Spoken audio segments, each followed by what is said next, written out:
Şu anda 221 kilometre Atatürk Barajı'ndan, Fırat Nehri'nden Mardin Ovamıza su taşıyacak ve 2017 yılında dönemin Sayın Başbakanımız tarafından telekonferans üzerinden açılışı gerçekleştirilen su kanalın başındayız. Neden şu anda buradayız? Malum her sene olduğu gibi özellikle bu aylarda, bu günlerde, Haziran ayında birinci ürün hububat hasadı biçildikten sonra hemen onun yerine ikinci ürün mısır ekimi gerçekleşiyor.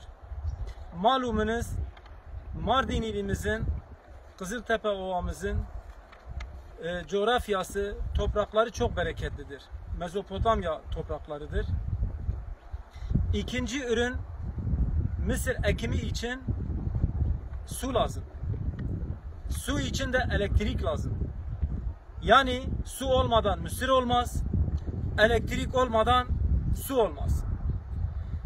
Sivil toplum olarak gerek federasyon gerek Hububat Zahireciler Derneği Başkanı olarak, sivil toplum olarak, demokratik sistemin temel kurumu olarak halkın sıkıntılarını yetkililere iletmek, çözüm aramak amacıyla baskı unsuru, demokratik baskı unsuru oluşturmak, kitleleri toplamak, basın açıklaması yapmak bizim hakkımız ve yetkimizdir. Ama biz bugün bunu yapmadık.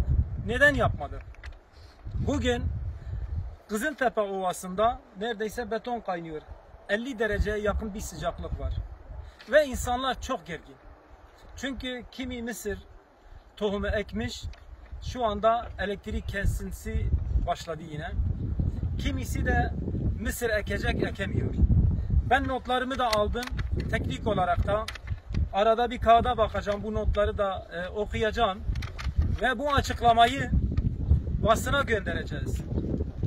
Biz kimseyi rahatsız etmedik. Bir sıkıntı olmasın diye, bir gerginlik olmasın diye sadece basın açıklaması ile hükümet yetkililerimize, devlet idarecilerimize bu durumu gerçekleriyle iletelim ve lütfen artık bu sorunu çözsünler. Öncelikle ikinci ürün mısır döneminde her sene gerginlik yaşanıyor. Ve bu gerginlikler zaman zaman elektrik şirketine yönelik sert tepkiler çiftçiler haklı olarak ortaya koyuyor. Ama tepkiyi yanlış yere gösteriyor. Neden? Çünkü elektrik şirketi sonuçta bir tüccardır. Bu elektriği parayla alıyor ve dağıtıyor. Bu yetkiyi bu şirkete kim vermiş? Hükümetimiz vermiş.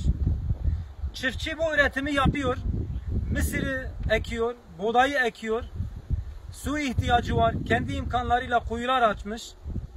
Peki bu imkanı kim sağlayacak? Çiftçinin ürettiği ve işlediği bu milli servet olan toprağın sorunlarını çözüm bulmak amacıyla kim sorumludur? Elbette ki şirketlere bu yetkiyi kendisi vermiştir. Normalde tarımda kullanılan elektriğin muhatabı hükümetimiz olması gerekiyor. Bakın Mısır, öncelikle bir öneminden bahsedeceğim. Bölgemizde, Mardin ilimize bağlı 4 tane ilçemizde Artuklu, Kızıltepe, Nusaybin ve Derik'te toplam bu 4 ilçemizde üretilen mısır oranı 2 milyon tona yakındır.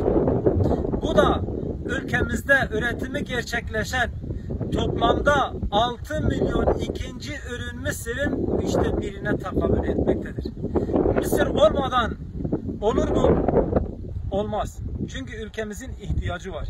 Bu mısır büyük baş hayvanların yemi olarak kullanılıyor, küçük baş hayvanların yemi olarak kullanılıyor, küspe olarak kullanılıyor, tavuk sektöründe kullanılıyor, nişastada kullanılıyor, irmikte kullanılıyor. Eğer bu mısır olmasa ülkemiz bunu dışarıda 100 milyonlarca dövizimiz gidecek. Yani gereklidir. Bölge çiftçisi hem buradan istihdamını sağlıyor hem de ülkemizin milli ekonomisine katkı sunuyor. Kuyular 500 ile 600 metre arası derinliğe gitmiş. Bakın şu anda kanalımız bomboş. Bu kanal neden boş? Şu anda bu kanalda su olması gerekiyordu. Geçen sene deneme amaçlı bu kanala su bırakıldı. 221 kilometrelik bölümün Mardin kısmında sadece çiftçilerimize o imkan verildi. Böyle tarlası kanala yakın olan yerlerde çiftçiler kendi imkanlarıyla santrafiş dedikleri veya traktör marifetiyle başka marifetlerle suyu çektiler ve yetkililerin ifadesiyle 500.000 dönüm bu sudan sulandı. Bakın bir deneme suyundan bu kadar bir rahatlama oldu. Bu sene o da yok. Bomboş. Şimdi hal böyleyken biz sayın yetkililerimize çağrıda bulunuyoruz. Lütfen bir an önce bu kanalı, bu göleti bitirin, faaliyete geçirin. Bakın bugün bir araştırma yaptım sıcağı sıcağına. İnternetten araştırmıştım. Fakat Adana'daki çiftçi dostlarımız vardı. Onları aradım. Adana'da sulamada ne kadar ücret gidiyor? Bizim çiftçimiz ne kadar ödüyor? Bizim çiftçilerimiz ödeme gücünü aşan ve ödeyemedi, bak ödemiyor değil, ödeyemediği elektrik borcu dönüm başına Mısır'da 2500 ile 3000 liradır. Dönüm başına Mardin çiftçisi yer altında 500-600 metrelerde artizyen kuyulardan su çekerken dönüme 2,5 ve 3000 lira arası veriyor. Şimdi sıkı durun. Adana çiftçimiz ne kadar ödüyor? Dönüm başına, orada hani elektrik yok ya, orada biliyorsunuz Seyhan Barajı var. Geçen sene 70 TL'ydi.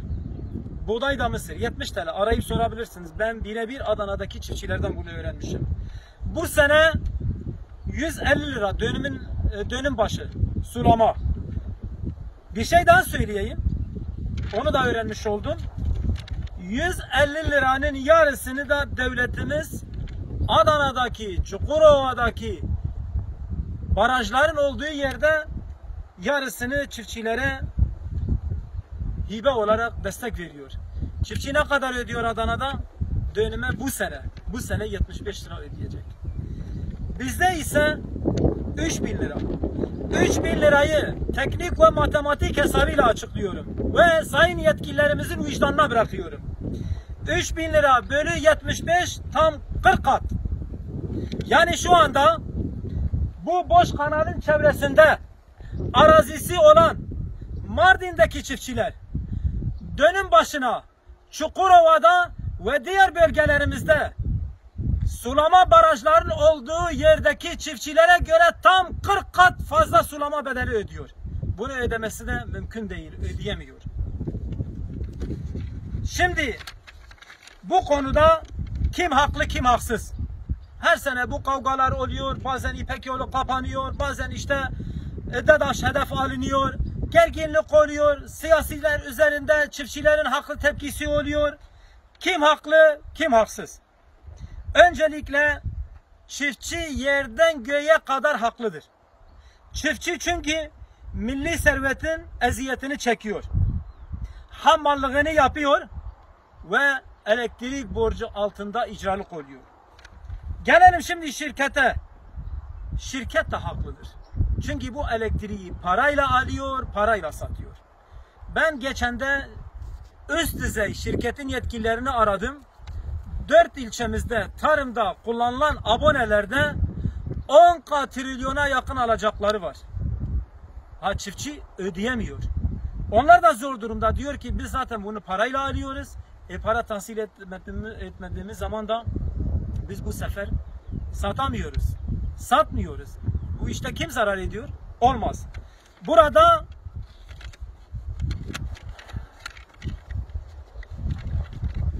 haksız kim? Suçlu kim?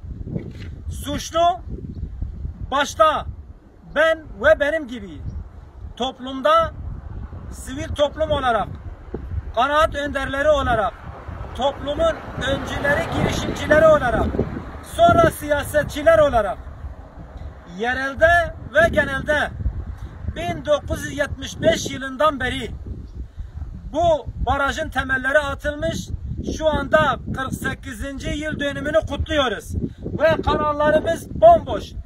Bu süreçte eğer bu bölgede yaşayan insanlar olarak haklı olduğumuz bu konuda devlet yetkilileri üzerinde haklı baskı unsuru oluşturmuş olsaydık, tepki vermiş olsaydık, takip etmiş olsaydık, önceliğimize almış olsaydık, şimdi çoktan bu baraj tamamlanmıştı.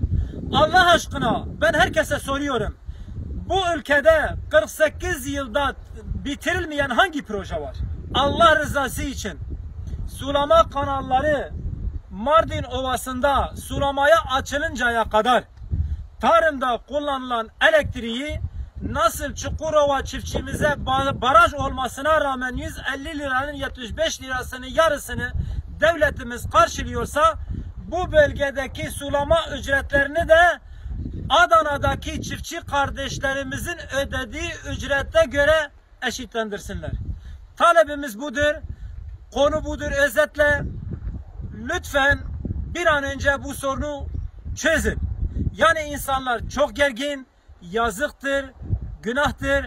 Bu bölgede ne şirkete kimse laf söylesin ne de çiftçiye kimse elektrik hırsızı desin.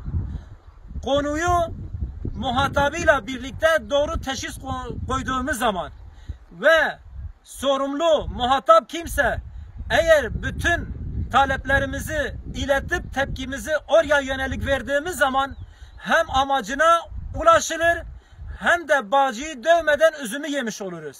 Yani istediğimiz kadar şirkete bağıralım. Şirketin etrafına gidelim, taş atalım. Ne olacak? Onlar da kolluk kuvvetlerini çağıracaklar ve hiçbir sorun olmaz. Bunlar borçludur edemiyor. Ama haklı olduğumuz taraflar var. Tek bir şey söylüyoruz. Çukurova çiftçisi, barajın olduğu çiftçiler sulamada ne kadar ödüyorsa biz de o kadar ödeyelim. Biz de bu ülkenin vatandaşlarıyız. Talebimiz bu. Bu bir haksa verilsin. Hak değilse de sayın hükümetimizin, yetkililerin canı sağ olsun ve bu konuda yardımı özellikle de hasreten sayın Cumhurbaşkanımızdan, aziz Cumhurbaşkanımızdan bekliyoruz.